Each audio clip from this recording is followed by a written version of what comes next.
À toi. Alors, elle s'intitule donc Zizanie à son zénith. Et merci pour ta collaboration à cette chronique. Ouais, on verra. Cette petite pierre à l'édifice que tu vas porter.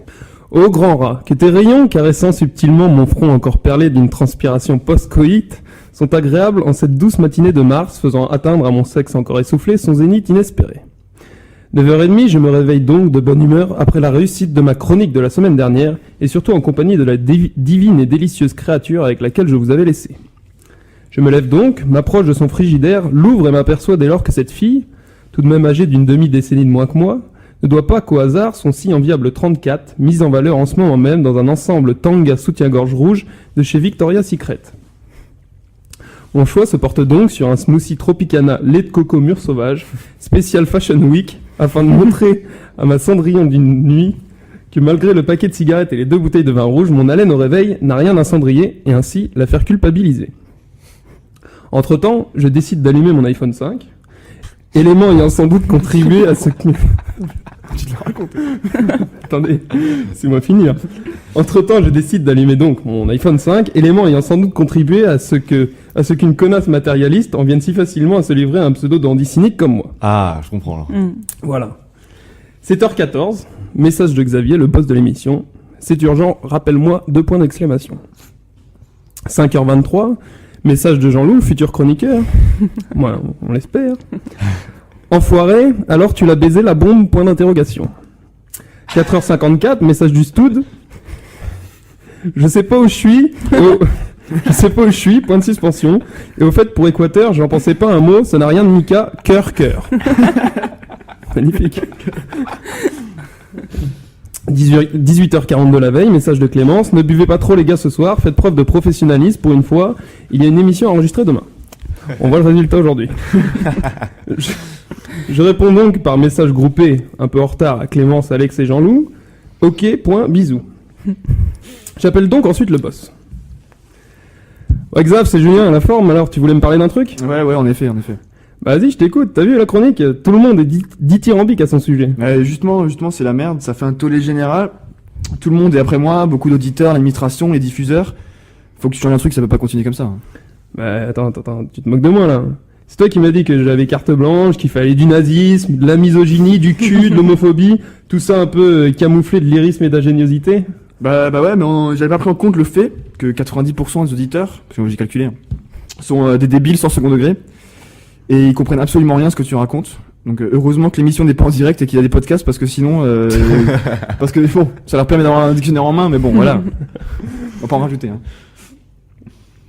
Bah écoute, là je sais pas quoi répondre, là je suis abasourdi. Hein. Tu cèdes donc à l'establishment et à une poignée d'incultes. Bon, pourtant j'avais accepté tout ce chantage sexuel que tu m'avais fait en antenne, alors que pourtant on se rappelle tous tes propos homophobes et tête prétendue de droite à l'antenne la semaine dernière. Ah, m'emmerde pas, hein. Sois tolérant un peu, prends du recul et arrête avec tout ça, parce que ça fait rire un peu tous ces airs de l'ESC avec du Nabila. Allô quoi, allô. Non mais allô. Ah c'est bon, je ne me sens pas de joie, mais désireux de garder mon poste de chroniqueur, j'applique donc les consignes du boss et entreprends d'être plus tolérant. Cette entreprise va commencer dès maintenant en exigeant de ma muse qu'une simple fellation, si possible effectuée, sans cette dentition pourtant splendide. Je sors donc de chez elle, les couilles vides... Je sors donc de chez elle, les couilles vides mais la bite en feu, selon les recherches scientifiques menées par Philippe Candeloro sur le gain potentiel d'énergie cinétique dégagé par une pratique quotidienne du blowjob. En manque incroyable d'inspiration pour cette chronique, je me connecte à YouTube et à Facebook, véritable fourmilière de décadence et de déchéance intellectuelle. Je commence donc une ébauche ainsi. Abemous, papam, une fumée blanche est enfin sortie de la chapelle Fistine. Nous avons troqué un nazi pour un argentin, quoique les noms de famille argentins nous laissent en général présager qu'on peut être nazi et avoir réussi en Amérique du Sud.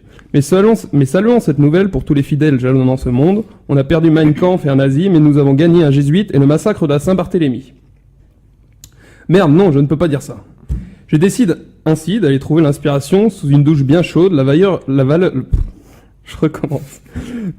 Je décide ainsi d'aller trouver l'inspiration sous une douche bien chaude, la vapeur ayant chez moi des vertus stimulantes.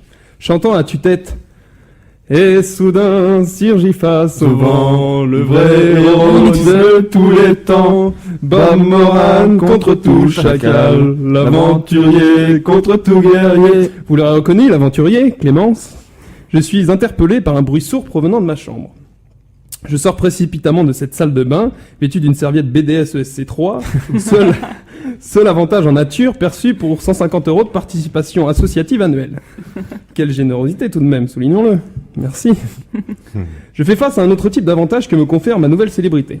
L'envol de mes rêves, délicieuse Aphrodite aux attributs généreux si savoureux, qui perd son caractère divin au moindre mot, hélas, est là, nue, vautrée magnifiquement, caressant son sexe de façon langoureuse, contribuant ainsi à élargir la tache de cyprine, maculant déjà mon drap. Les pieds et le sol humide, ce léger filet de bave sortant de ma bouche, je glisse maladroitement à l'intérieur d'elle et commence à la faire jouir suspicieusement.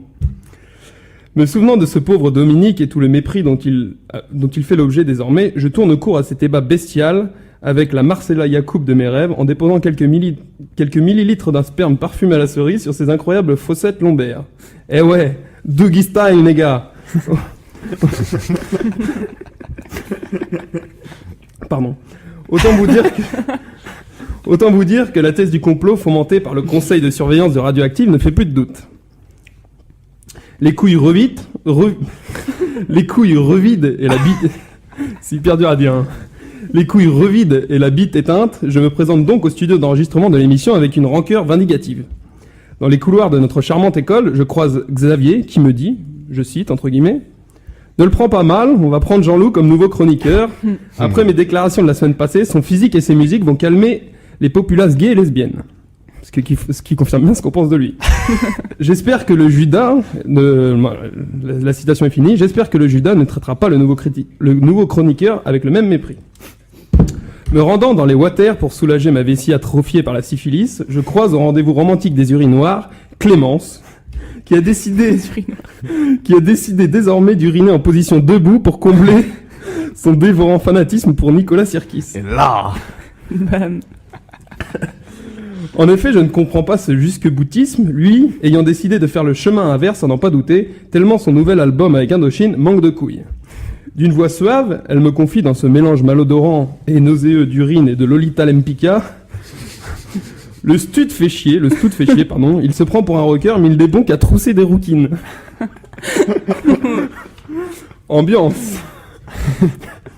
Tout est vrai, hein. Enfin, quand je pénètre dans le studio, seul le stud, inamovible et patraque est là, sans doute après une nuit endiablée avec une groupie Erasmus. Il se confesse. J'en ai marre de Xav, tu vois, c'est le genre de mec anticonformiste, langue de pute, qui finit avec ses crétins à faire le Harlem Shake au milieu de l'école et à vouloir passer Gangnam Style pendant l'émission. Ça, c'est faux.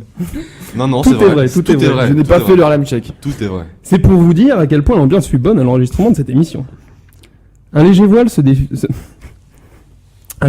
dissipe à mon réveil, mon spleen naturel et ma gueule de bois sont douloureux ce matin. Héritage obligatoire d'une Saint-Patrick réussie, vous me direz. Mais les démangeaisons vont vite me rappeler l'information essentielle, et c'est une vraie information, de cette semaine, car si les morpions sont en voie de disparition, ma femme de ménage en vole, oui. Oh toi, ma Nafissatou, je te prescris un collier anti-puce et une épilation au laser obligatoire affectée cette semaine. Alors, rêve ou cauchemar ?